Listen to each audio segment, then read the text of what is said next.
Firefighters in the U.S. are more likely to die by suicide than fighting fires. In 2015 alone, more than 80 firefighters killed themselves. But the numbers could be higher because most fire departments don't track or report suicides. Take the hood of the car! It's a subject that's rarely talked about in the fire service. The average person just can't imagine the crap that we see out there. We take care of everybody, but we also see the worst of the worst out there in the world, and you do that day in and day out. Firefighters are killing themselves in record numbers these days. It's just kind of a dirty secret of the profession. I'm gonna talk some more about my experience. While reporting this story, we came across videos of Tim Casey, a former firefighter paramedic, talking about his experience with stress and depression on the job. I was overloaded with this job and with the things that we saw and we did. I was depressed, I was drinking too much. Hey, back behind you! When we do something, we do really good at it. We drink really hard, we party really hard, and when we become a danger to ourselves and suicidal, we generally are pretty good at suicide as well, it's sad to say. We spoke to Tim on the phone for hours and planned to meet him at his home last August. But 3 weeks before our interview, Tim killed himself.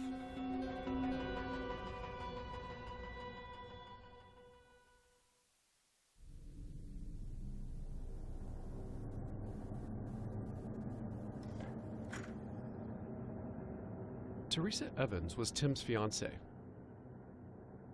On July 31st, 2015, she came to his house and smelled something. Sure. I'm sure it was all just within a matter of seconds anyway. He was still breathing. I'm slapping him. I'm like, Tim, Tim, Tim, oh my God, Tim. And he's going like that. And so he's not breathing very well. I hear the fire trucks coming, and I for sure think he's gonna be all right because he's still breathing.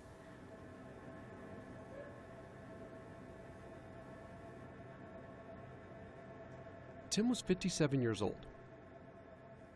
They'd been dating for 6 years. And there's us on our first anniversary. He proposed to Teresa a week before he killed himself. I'll never forget the sight of them carrying him out of that car and laying him on the grass. I mean, he looked like he was dead already, you know? Did they know Tim? Yeah, they all knew him. The fire chief said he started out with Tim. We're walking down the hall, and I think I'm going to see the unconscious Tim with people working on him. He grabs my arm, and he says, "Prepare for bad." I said, "What do you mean?" And then he said it again, "Prepare for bad." And I said, "What do you mean?" And he grabbed my arm, because I don't know if he thought I'd pass out or what, and he just goes, "They just called Tim." And I was just, it was horrifying. It was horrifying. It was the most horrible thing. I mean, I'm not feeling sorry for myself. I'm just saying, when you kill yourself, you might as well take an automatic weapon and shoot everybody that loves you. So you got to see Tim after he died? Oh, yeah. What was that like? I kept hoping he wasn't really dead. Yeah. I kept thinking, no, when he sees me, he'll come back to life, you know? At first I was like, well, okay, he's still kind of warm. I touched his hands. I kissed him a bunch of times on the forehead, his hair. And his body just got colder and colder.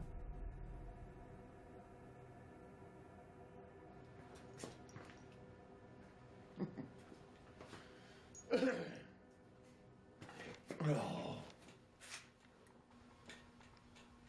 Here's the gig, is like, people think that as a paramedic, you know, it's just like a job that you do. You just show up and you do the job. And Tim began posting videos online in 2014.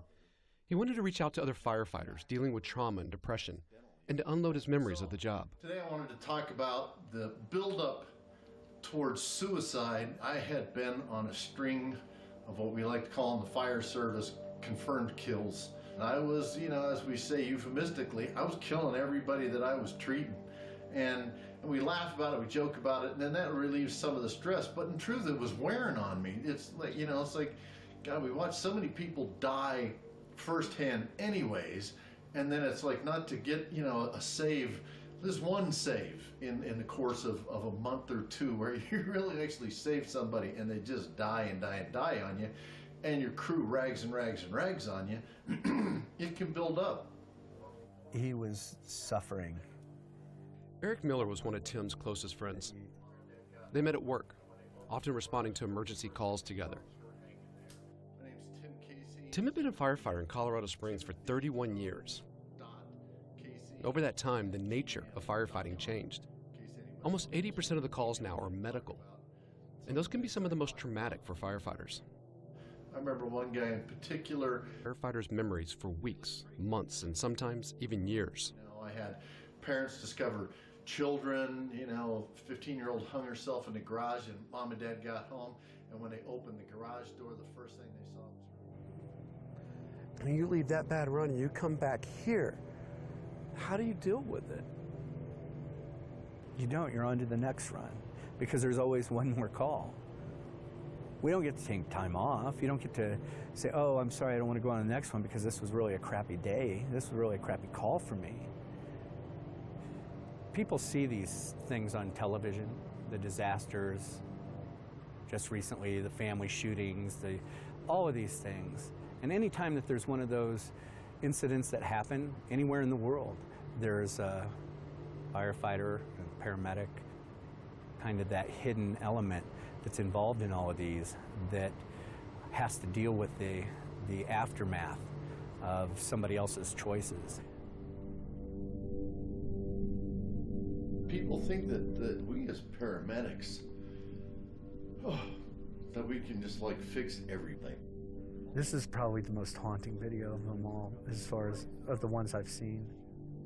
I remember I showed up one time, a mother had backed over, accidentally, she'd backed over the head of her baby, toddler, you know, kind of crawling, and squished its brain out.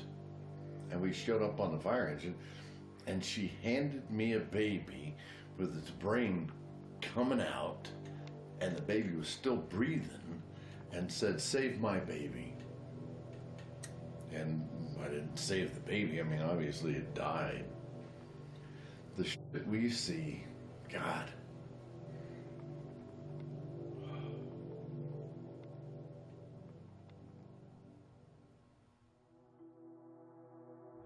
I pray God's choicest blessings upon each and every one of you, that we never forget this wonderful, good, holy man, and we commend him to the peace of the Lord.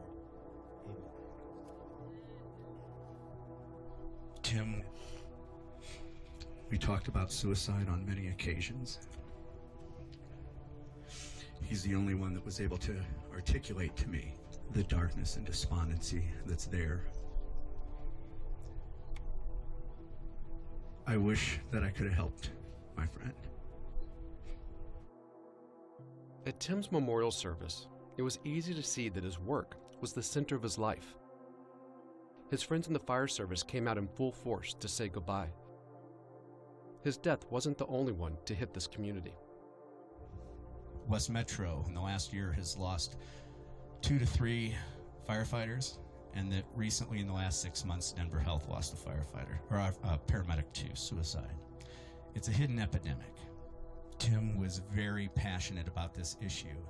He was always about, this is what I'm suffering, but if you are suffering this, please reach out.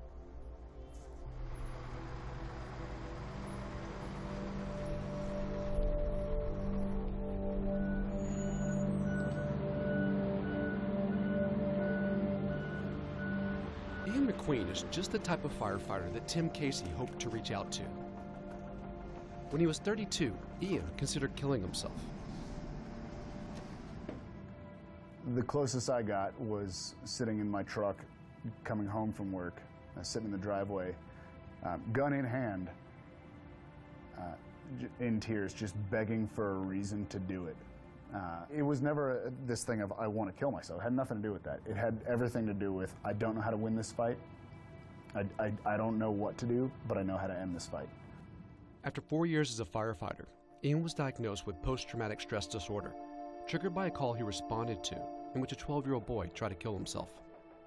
That was right around the time that, for me, the nightmares had been really bad and I hadn't been sleeping at all. And when I'm at work, I'm not really getting any sleep. When I'm at home, I'm pounding a bunch of beers, just trying to silence the nightmare for a couple hours in hopes of getting a little bit of sleep. At the time, Ian didn't feel comfortable talking about his trauma at the fire station. He was worried about appearing weak and losing his job. A few weeks after contemplating suicide, he got help outside of work. For me, it would have been more comfortable calling a complete stranger who had no ties to my fire department if I'm going to unload some pretty dark, pretty heavy, pretty deep stuff, than to call someone that I've met a few times, that I know a little bit about, but I know that they know everybody around me a whole lot better. So it's like that really didn't seem like a safe place to go, which I understand it is. At the time, it didn't feel that way to me. One day he realized how difficult it was to talk about his problems after responding to a shooting of 2 police officers. We're bringing one of the police officers in with a pretty serious gunshot wound. We got to the hospital and are transferring over patient care, and I remember thinking, I wish I could trade you positions, because I can see a gunshot, I can understand the pain of a gunshot, I could say, that hurts and this is why, and I know how to treat that. And in my mind, it would have been easier to be in that position and have a gunshot and say, oh, okay, well, this is causing me pain, great, let's deal with it, as opposed to the stuff that was causing me pain that I had no idea how to deal with or even begin to address. We'll find out. You may be getting called. That's us. You gotta go. Breathing problems. Sounds like Rhonda will still be here. We'll be back in just a little bit. All right, go do your good. Good luck.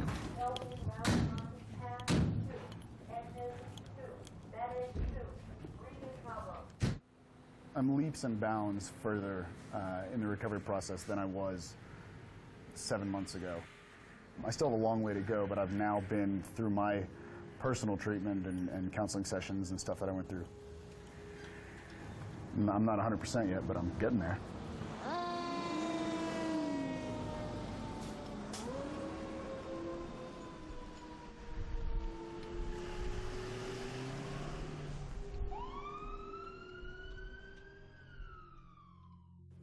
On January 22nd, 2014, a firefighter named Mike Mauser hanged himself in Clarksville, Tennessee.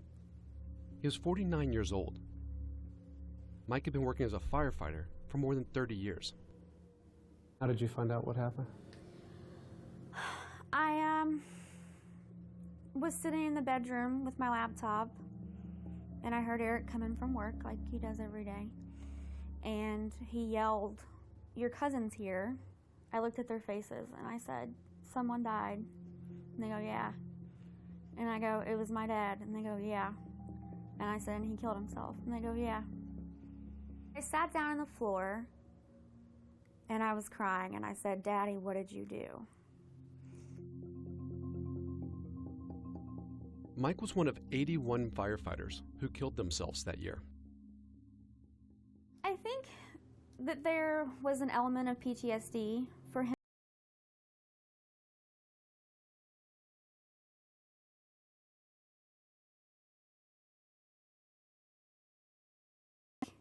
He had seen things in fires, like families getting burned up, and applied that to what if that happened to my family.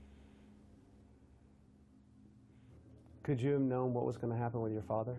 No, what got him in the end was what none of us could see. He concealed, a lot of emotions, and he was a giant. People around here call him a legend. And he just held it inside instead of letting anybody in.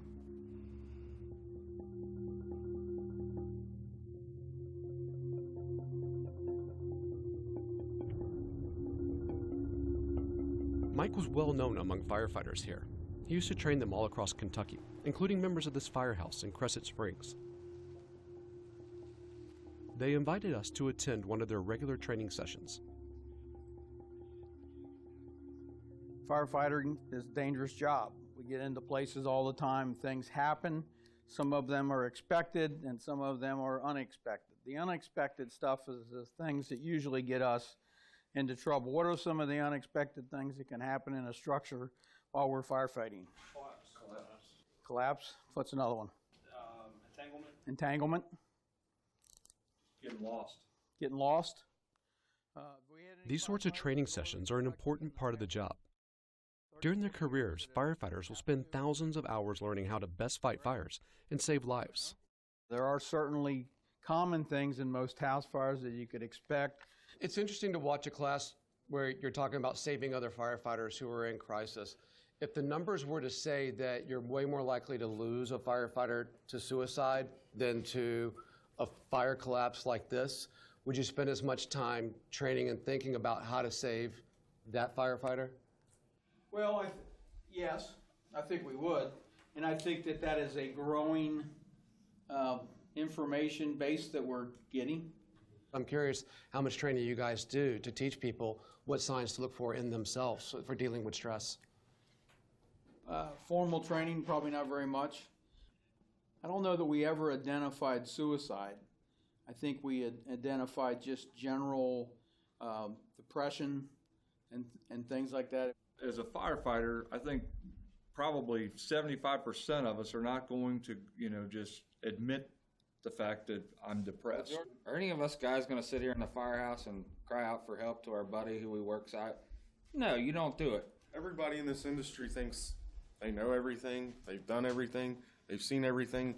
We're tough, so you don't want to go to Josh and be like, oh man, Josh, I'm having a hard time, because in this industry we all think we're. You're worried about what the perception of you is going to be. You don't want that, oh, he's weak or whatever. And not saying that any of these guys are like that, but the industry as a whole, like that's the mentality, where. These chiefs often rely on the U.S. Fire Administration for recommendations. It's the federal government agency in charge of fire education, research, and training. Its website has information on cancer, sleep deprivation, and exercise, but very little about suicide. While the agency doesn't have any enforcement capacity, it does have influence.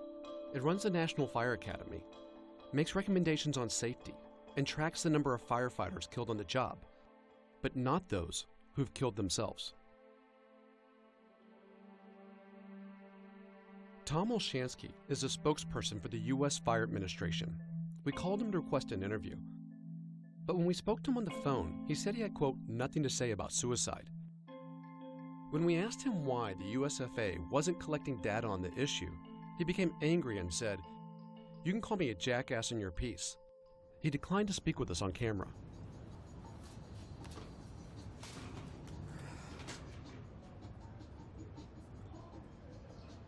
You put this uniform on, this is how you're supposed to act. Strong, brave, don't ask for help, that's a sign of weakness. I don't want to be the weak link of the company. I can handle my problems on my own. The job of tracking the suicides of firefighters has fallen to one man, former Fire Captain Jeff Dill. He's the only person in the country collecting and validating the numbers. According to the data he's collected, the number of firefighters and paramedics committing suicide has grown nearly every year for the past 5 years. Jeff holds workshops about mental health for firefighters and paramedics across the U.S. He says there should be more emphasis on mental health when training them. What are we missing in our fire academies? And that's behavioral health. And I'd love to see it put in there through curriculum on the state fire marshals, at every state fire marshals, to say, hey, you know what? We're going to talk about anxiety and stress and depression, because you get in this job, there's a high percentage that you will suffer. Your community expects you to be brave and strong. Jeff argues that any change has to start with the culture of the fire service itself. If I'm a battalion chief and I'm at the scene of a fire and I ask a firefighter, hey, I need you to take that fully charged deuce and a half to the 3rd floor by yourself. You can't move that up there. So what in God's name makes you think you can handle stress, anxiety, depression, post-traumatic stress, suicidal ideations by yourself? You can't. You have to ask for help. Absolutely have to.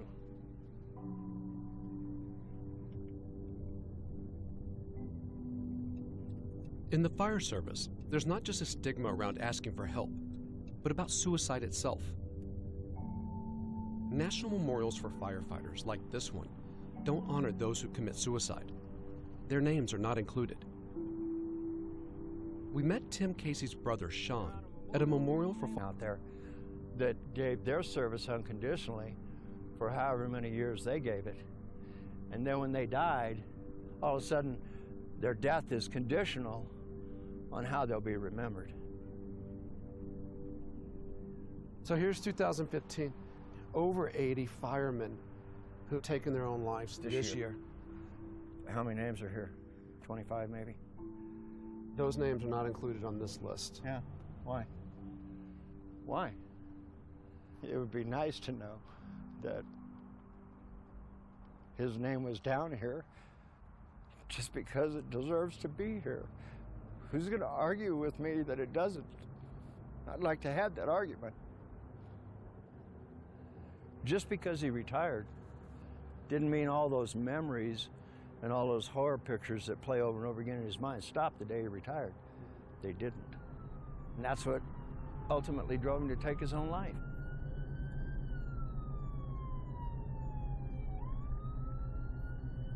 If we admit a weakness ourselves, then we become suspect, and then we're weak, and then people don't want to work with us, and they're going to talk about us behind our backs. So committing suicide's a lot easier.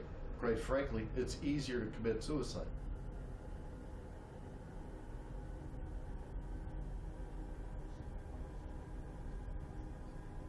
If you are drinking too much and suicide's on your mind, talk to somebody else. Anyways, go ahead and email me, and I'll keep doing videos about this. Be well, brothers and sisters, and take care of yourselves. Thank you.